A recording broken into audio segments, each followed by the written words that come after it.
Bueno, tenemos varios temas.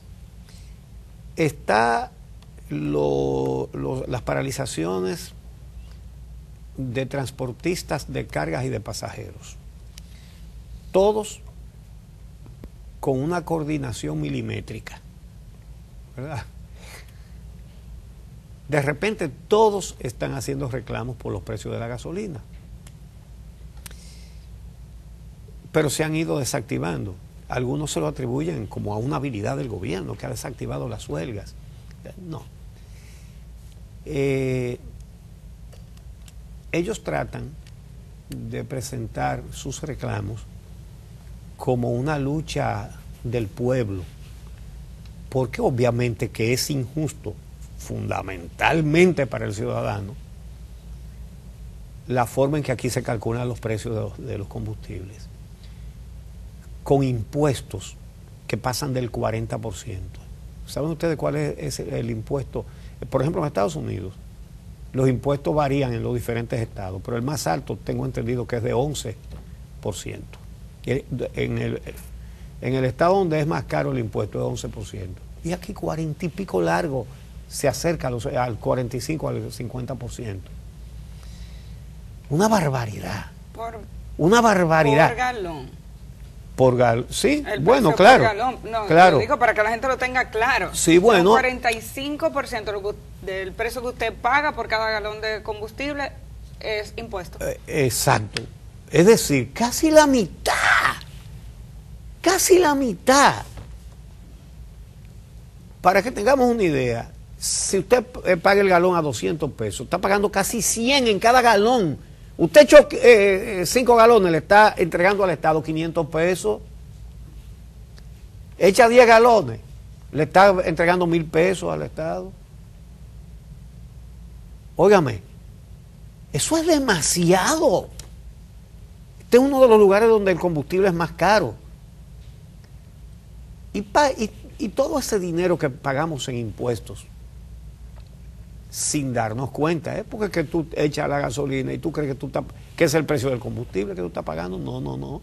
El precio del combustible es la mitad de lo que tú estás pagando y la otra mitad se la está dando al gobierno.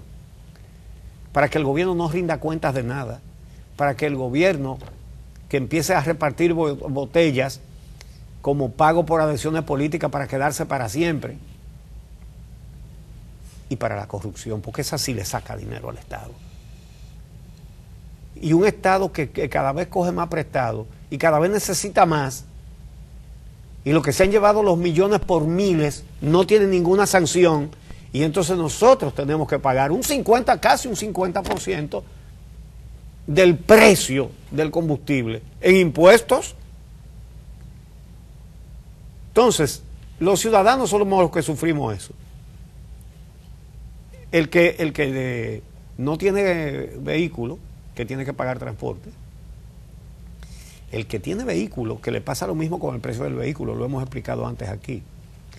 En el caso de los vehículos, más del 50% del precio es impuesto.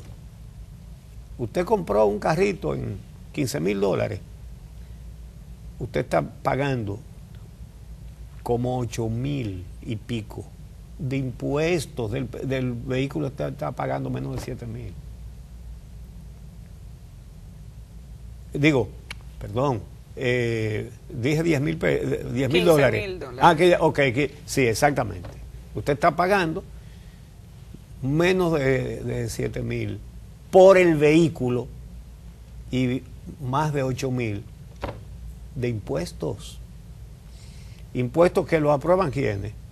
Los legisladores, y ellos pagan impuestos por los vehículos que traen. No, exonerado. Impuestos para ustedes, para reventar la costilla a ustedes. Y para mí, exoneración. Pero además, para yo mercadearla, para yo hacer un mercado de eso. Esto es irritante. La verdad es que los ciudadanos no deberíamos ser tan permisivos y estar tan tranquilos frente a este tipo de cosas. No deberíamos. Nos estamos haciendo un harakiri con esa pasividad. Y cuando hablo de pasividad me refiero a la indiferencia o a la indolencia, a que me están pisando, me están reventando la costilla, pero yo me quedo tranquilo. No puede ser. Porque el paso próximo ya no va a ser pisarnos y no sacarnos el hígado. Esto hay que detenerlo. Y esto solamente se detiene con lucha pacífica, pero firme.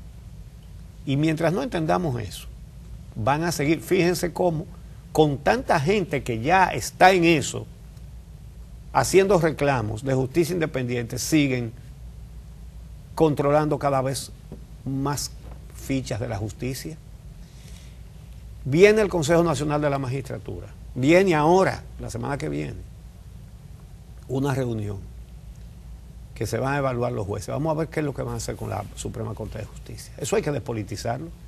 Si no lo hacen, deberíamos todos salir a las calles a exigir que lo hagan. Ya todo el mundo sabe lo que hizo Leonel Fernández, ¿verdad? Con la Constitución del 2010 y con apoderarse de la justicia, poniéndose él el voto que decide para nombrar a los jueces. Vamos a ver qué va a hacer Danilo Medina, porque los controles que Leonel Fernández impuso para él tenerlos, ahora los tiene Danilo Medina. Veremos. ¿Y saben qué? Qué bien lo haría si hace que se nombren, porque él es el que tiene la decisión, si hace que se nombren jueces independientes. Qué bien lo haría. Lo primero que lo aplaudiríamos seríamos nosotros los que estamos aquí, en este programa. Lo último que se pierde es la esperanza. Ahora, a la esperanza hay que ayudarla con reclamos. Hay que exigirle que ponga jueces independientes. Esperamos dar ese aplauso, ¿verdad?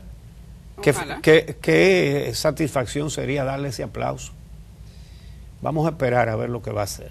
Mientras tanto, el paro que estaba convocado para hoy en el área de los combustibles relacionado con CONATRA fue suspendido. Antonio Marte dijo ayer, bueno, volvió a confirmar que como miembro del Partido Revolucionario Dominicano recibió llamadas de Miguel Vargas Maldonado que le pedía que pospusiera el paro hasta que el presidente Danilo Medina llegara de los Estados Unidos, donde estaba reunido en la Asamblea General. Fue por un día nada más. Recordemos que un par de días, ¿no? Un par de días. Pero bueno, el paro estaba convocado para el día de hoy. CONATRA había mantenido esa convocatoria, había sido firme en este sentido, pero él admite que hubo un tema de carácter político y de relación política a la hora de decidir aplazarlo. No lo, digamos que no lo detiene totalmente, sino que tal y como dijo también el presidente de FENATRADO, que son los transportistas de carga, está aplazando este paro con la expectativa de que se convoque una especie de diálogo o de discusión sobre este tema con el gobierno central. De no ser así, dice que el paro iría la próxima semana. Hemos visto 2 semanas de inestabilidad en el país que digamos que no se parecen a ninguna situación que hayamos vivido en el gobierno de Danilo Medina recientemente.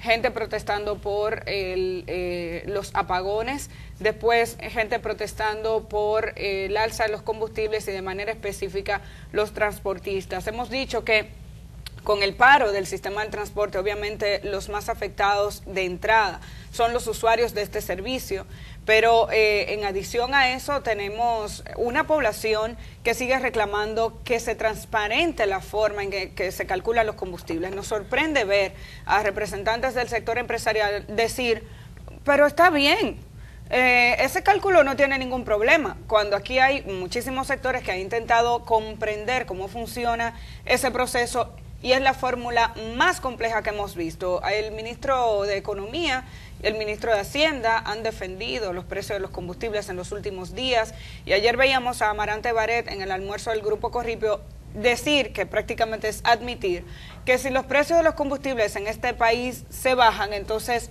se desestabiliza la macroeconomía de la República Dominicana. O sea que los dominicanos de su bolsillo tienen que ayudar a que las cifras y el maquillaje se vea bien, que los números se vean bonitos, pero que no que reflejen la realidad del pueblo dominicano, que no tiene con qué comprar los alimentos que cada vez están más caros, porque en la medida en que suben los precios de los combustibles, usted recibe sus alimentos también más caros. Los vegetales llegan más caros, los productos se venden más caros porque cuesta más hacerlo. Tenemos un transporte cada vez más costoso, que aunque el Intran diga que lo regula, cuando la gente se monta en el carro público, si el carrito dijo que le va a cobrar 5 pesos más, la gente lo tiene que pagar, porque la fila es larga y no se va a piar a durar media hora más ahí afuera para poder subirse a ese carro público, a esa guagua. Entonces están cobrando más o le están acortando la ruta, y eso demuestra que el gobierno no tiene un control de nada de eso. Tenemos una situación real, los precios de los combustibles están altos. Ahora, los únicos que tienen acceso a discutir el tema con el gobierno son los que tienen el monopolio del transporte. Esa es una condición que solamente tienen ellos y que no la tienen el resto de los dominicanos. Por tanto, uno sabe que van a defender sus intereses y los suyos de manera particular. Vamos a ver cómo el gobierno maneja esta situación, que mientras tanto se está volviendo insostenible y que le está creando un ruido al gobierno de Danilo Medina que no le gusta. Entonces, ¿tú sabes cómo es este asunto de cuáles son las realidades y los intereses de los dueños, de los que tienen el monopolio del transporte, y cuál es la realidad de los ciudadanos en general? Eso es como si tuviéramos un corral donde hay 4 cocodrilos y como 2.000 chivos. Los chivos somos nosotros. Entonces, resulta que los cocodrilos dicen, necesitamos más hierba para que los chivos crezcan, claro, ¿verdad? Y se pongan gordos. Y nosotros digamos, ay, mira, están con nosotros, vamos juntos a luchar. No, son dos cosas muy diferentes. Observen que anuncian los paros y entonces los suspenden, pero con una amenaza. Fue así con Fenatrado, fue así con Conatra. Por ejemplo, Antonio Marte dio un plazo de una semana. Y si en una semana no tenemos resultados, vamos arriba. Esto es, se han puesto de acuerdo para al mismo tiempo acogotar el gobierno a sabiendas de que la popularidad está bajando, y el partido de gobierno está dividido, no digamos que en 2 mitades, pero está cerca de eso, porque hay uno que tiene más que el otro, pero es una división grande. Entonces, esta presión no es para que se baje el precio de los combustibles, para que le busquen una solución a ellos, como la solución que se buscó antes, que fue, bueno, a la gente que siga pagando el combustible caro, pero a los transportistas le vamos a dar el combustible subsidiado para que lo paguen más barato que el resto del pueblo. Y así lo hicieron. ¿Y qué hacían? Venderlo por la izquierda. Después de esa experiencia, ¿tendrán el tupé de buscar la misma solución ahora? ¿De darles a ellos un precio sin impuestos o de alguna manera subsidiado para que vuelvan a hacer lo mismo? Esa no es una lucha del pueblo, esa es una lucha de un grupo que es el grupo que le acorta al pueblo las rutas y que le sube los pasajes. Sube el combustible, es lógico que suban el pasaje, es lógico. Se debería ver cuál es el margen de rentabilidad que tiene. Y bueno, con relación al tema de la energía, que lo mencionamos anteriormente, después del anuncio del gobierno a través del vicepresidente de la CDE, Rubén Bichara, de que íbamos a tener un déficit mayor de energía, tras la salida de la planta de AES, que aporta 300 megas al sistema energético, Vimos aquí al presidente de la ADIE, que es la Asociación Dominicana de la Industria Eléctrica, indicar que no entendía por qué la alarma del gobierno. Sí, AES había prometido entrar 100 megas prácticamente de inmediato, 100 más de aquí a lo que falta de mes, y que se quedarían suspendidos los 100 megas del área que resultó afectada por el famoso rayo que está en investigación, porque se está investigando el rayo de AES. Ahora, efectivamente, déjame meter la cuchara ahí. Justamente, el vicepresidente ejecutivo de ADIE, Manuel Cabral, dijo en este programa la semana pasada que él no veía cuál era la alarma, que no pasaba nada con el retiro de la planta de AES. Y resulta que allá en Washington, accionistas de AES hablan con el presidente y hoy entra a la planta. No, pero a mí lo que me sorprende es que se anuncia como que si la reunión del presidente fue la que trajo la solución. Sí, pero a eso me refiero. Y eso es relaciones públicas. Vamos a escuchar el corte del presidente de la ADIE cuando la semana pasada anunciaba lo que hoy se pone como noticia en los medios nacionales. No entendemos por qué se ha hecho todo esto con la salida de AES Andrés. AES Andrés, una planta de generación de 319 megavatios, sale una vez al año, todos los años. Sí, pero por mantenimiento. Pero sale por 30 días, aproximadamente. Y no vemos que hay una rueda de prensa llamando a una crisis, etcétera. Es decir, no pasa. Pero, entonces, ¿y ahora será por un mes o por año y medio o 2 años? Lo que la compañía ha dicho, y así lo ha publicado en la prensa, es que ya la semana que viene, sí, al final de mes, comienza ya a inyectar 100 y pico de megavatios, ir escalando eso hasta... Es decir, y la semana que viene es hoy. Y entonces se explica la entrada de los otros 100, que iban a ser 200 y dejarían 100 fuera. Pero además se produce después de que hablan con el presidente en Washington. En Nueva York, fue en Nueva York, sí, ¿verdad? Las Naciones Unidas está en Nueva York. Entonces, ¿qué pasa? Que desde el primer día que se dijo que un rayo había fulminado esa planta y que eso iban a ser 2 años porque esa planta hay que mandarla a diseñar y a fabricar. Y que Punta Catalina. Sí, y que Punta Catalina nos iba a salvar. Claro. Entonces, ¿qué pasa? En este programa, ¿cuántas veces desde ese día hasta hoy hemos dicho que un rayo fundió una planta? Pero caen rayos, toda la vida han caído rayos. Y eso es tan frágil. Pues aquí no hubiera luz nunca entonces, porque aquí caen muchísimos rayos. Nos pareció muy extraño de que un rayo fundió un generador de 330 megavatios. Entonces, la pregunta se le hemos hecho a varios de los que hemos invitado a hablar del tema. Pues mírenlo ahí, ningún rayo. Ahí está, entran 100 megas. El mismo Manuel Cabral explicó que lo que se afectó, porque es un ciclo combinado que funciona con gas natural, una parte, y con el vapor que produce, ese vapor entonces también genera electricidad, y que lo que se había dañado era el sistema del vapor. Entonces ya no estamos hablando de diseñar y fabricar otro generador. Eso parece una cosa mucho menos complicada de lo que se había dicho. Entonces todo esto, la intención era decir, tenemos un gran problema, pero ahí viene Punta Catalina.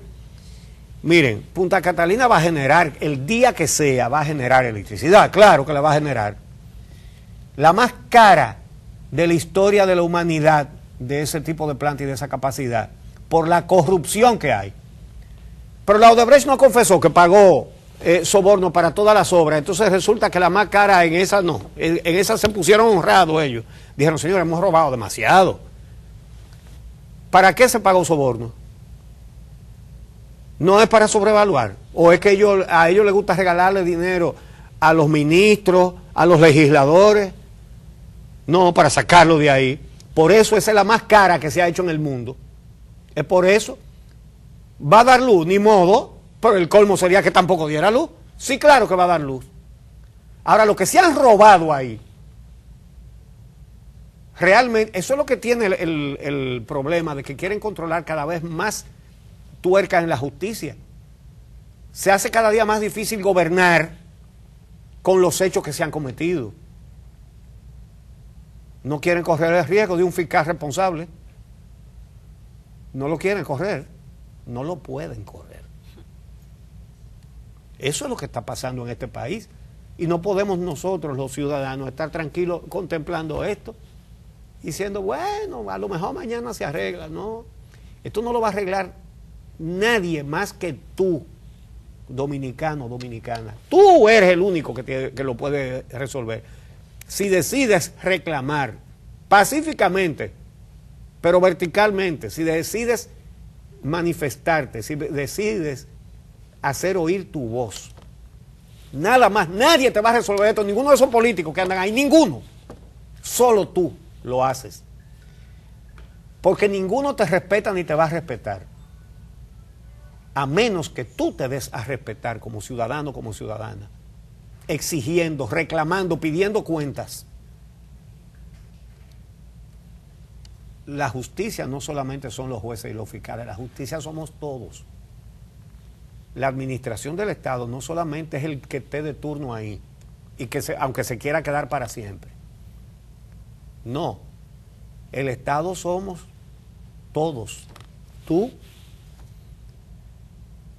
y ante gobernantes irresponsables como los hemos tenido prácticamente toda la vida. Entonces la responsabilidad recae en cada uno de nosotros. No nos decidimos a cumplirla. Podemos irnos poniendo las velas nosotros mismos para que nos lloren y para que nos guarden luto. Ahora, nos decidimos a reclamar, a luchar lo que es justo, entonces será otro cantar. Entonces, el que se suba ahí, aunque sea Satanás, va a tener que respetarnos. Pero eso lo decides tú. Vamos a hacer una pausa y regresamos.